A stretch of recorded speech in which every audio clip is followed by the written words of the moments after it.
Well, we have pulled up stumps here next to the bank of an absolutely magnificent river. Nearly time to put the nose bag on, so I thought I would knock up one of my favourite salads, the Caprese salad. Well, I don't know if it is your favourite, Macca, because you haven't quite pronounced it right. Now, let's practice. Caprese.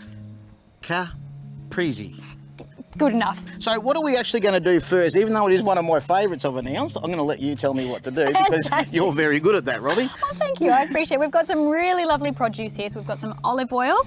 We've got some, beautiful. Cotton olive oil. And this is actually basil infused. They've got some basil and they put it with the oil and they call that infused. That's how they do it, is it? You are just a culinary wizard. Yeah, I know. I'm very European. And we've got this one here, that's amore. So we've got the really lovely buffalo mozzarella. What part of the buffalo does the mozzarella come off? We've got some delicious heirloom tomatoes here, and of course some lovely fresh basil.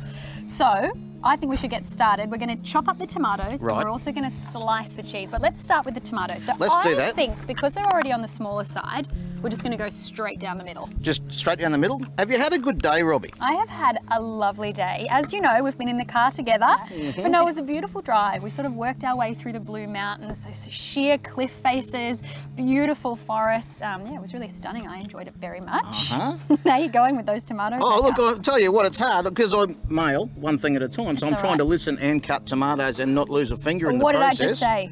I'm not sure, but then again, for the most of the day, everything that Robbie said, I couldn't tell you what it was either because I wasn't really listening, to be honest. You are cheeky. How is that universal caravan going? Well, I was going to ask you about it because I have to admit there's a few caravans on the trip, but that one in particular has caught my eye.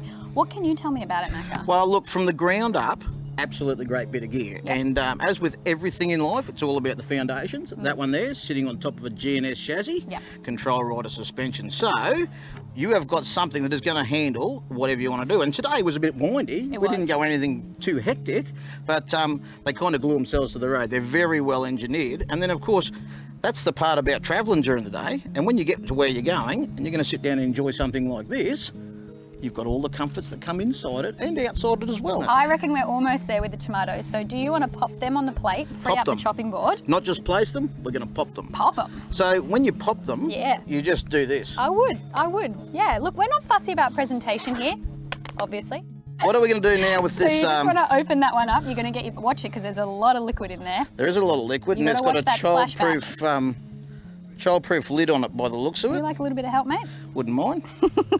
You have a go at that one, I'll have a go at this one. Yeah. How are you going with yours? I've done all right, Why don't you have a go at opening that one then and I'll cut that up? Can do. Now you want thick slices of that one. I'm going to say about 1/2 centimetre thick. About this, right there? Yeah, you could go there and then go for the next one. All right, that sounded like I just ignored you, didn't it, when you said you could go there? That's okay, you can take direction. Oh, how soft is that? And what you want with this buffalo mozzarella, ideally, is you want to eat it when it's room temperature. All right, look, while you're doing that, I'm going to start picking these herbs. So we've got some lovely fresh basil. About time you picked on something else. Oh, look at the flies, they love it. That's okay, because here we are. What better kitchen could we have than in the Blue Mountains? God's kitchen. Outside, beside the river.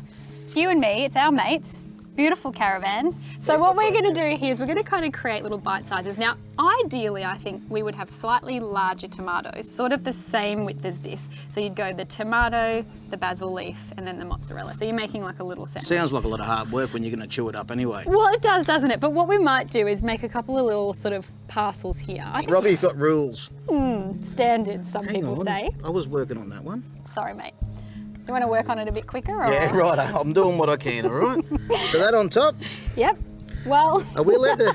Can we get a close-up on this? Because no, we can't get a close-up on this. I'm doing my best. Cannot take direction right here. Okay, well, look, you know what? Stand on your variety head. is the spice of life, Macca. Absolutely. I've been telling you that. Yeah. Okay, so what are we doing? Basil just straight on the top? Crossing over for basil because I need some.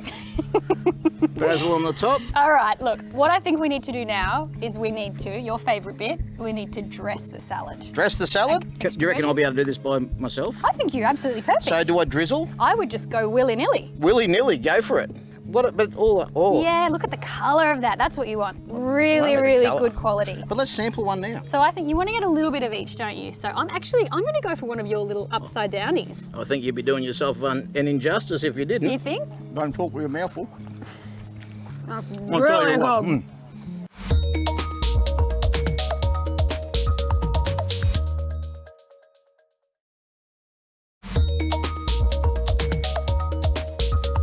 we are today in the workshop kitchen at the Powerhouse in Tamworth, and we've caught up with Ben, who's the chef here, and also the general manager, and he's going to knock up one of the dishes that he does here. And already, mate, I know you haven't made a start. I can see something pretty special coming up. This is as good as it gets, this beef. This is from Jack's Creek, which is down in Willow Tree, so nice and local. And this F2 Waygu that they have, 450-day plus grain-fed, it won the World Steak Challenge on a couple of occasions in London. I knew you were coming, so I thought I'd better get the good stuff out. Mate, I tell you what, it's going to be hard to talk with so much saliva in my mouth. I brought Mark along with us today from G&S Chassis because he fancies himself as a bit of a cook himself, and I thought, well, why don't you come along and watch one of the masters? Because, well, here there's a bit of background to you. You've got a bit of a qualification as well, have you?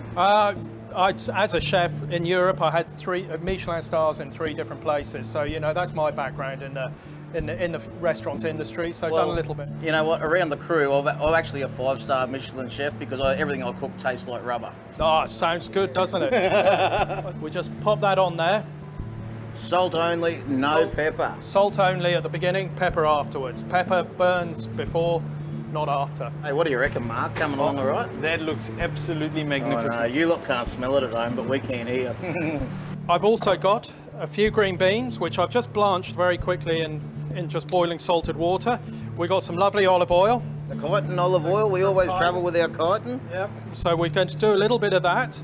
Everything on the barbie, this is my style. Well, a little bit above my style. So we're just, as you can see, it's got nice marbling on it, and so the marbling's caused it to really nice caramelisation on the meat.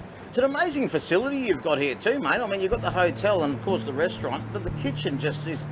It's beautiful. Makes a whole experience for people, I suppose. It is, and that's why we call it the workshop kitchen. Everything is built around a kitchen. I reckon the beef's going to get there. In a minute, we'll pull that off and let that rest for a few minutes, because resting is as important as cooking. So living in Tamworth compared to living in Europe? It doesn't rain, because in Britain it's either warm and wet or cold and wet, one of the two. You just take your choice.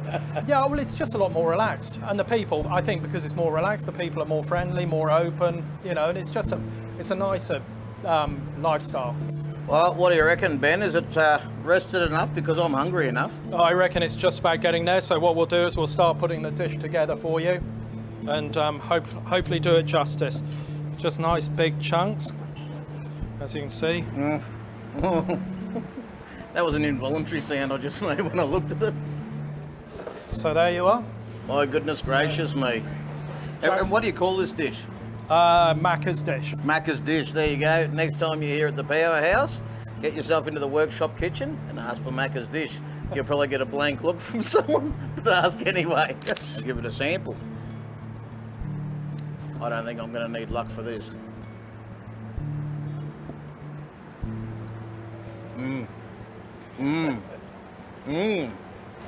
I've never heard Macca so quiet. No, no, that's because my mother taught me not to talk with a mouthful. That was absolutely amazing. I'm going to get my way through this, and then I'm going to go and find Robbie, and we're going to go and chase the rest of the town down and see what other amazing food we can do. Well, country music isn't all that Tamworth has to offer. In fact, right now we're lucky enough to be staying in Tamworth at the same time as the Taste of Tamworth Food Festival. Absolutely spot on, and the venue right behind us now has an event on tonight called All About the Beef. So what do you reckon we go and find out all about the beef? Macca, I'd love to. Let's do it. Well, Claudia, I mean, this is an amazing turnout for your event tonight. Now, can you tell us a little bit about the event and I guess sort of what the idea is behind it? Yeah, absolutely. So we're here at the Pig and Tinderbox this evening. We've got our in-house event on called All About the Beef, which we've put on this week as a part of a bigger festival here in Tamworth called Taste Tamworth. So tonight we're focusing on our local butcher called Ford's Butchery. It's their pile and more beef from their property here in town. As a restaurant, we're so proud to be serving it up, to be that middleman, and putting it in front of people is, yeah, fantastic. Paul, local butcher in the area, and clearly you supply a few of the restaurants. What is it about the local produce around here that makes it special? Well, Macca, I think it's the people that are involved really love what they're doing. Our beef is for the people that really care about what they're eating. They're the people that are sourcing that quality item that makes their dinner so special. They cut into that steak and they go, oh wow, you know, this is beautiful. You're right. I think there's a couple of different ways you can eat. You can eat for sustenance, or you can eat for an experience. You know, and it sounds like what you're delivering will give that experience. We serve quite a few restaurants in Tamworth, and the chefs there are passionate about what they do. You know, they're not concerned about price, they're concerned about quality, and we're happy to look after them, mate. Mate, look, there is a million people in here tonight want to catch up with you and have a yarn about what they're about to eat, so I better let you get back to it. Thanks very much for your time.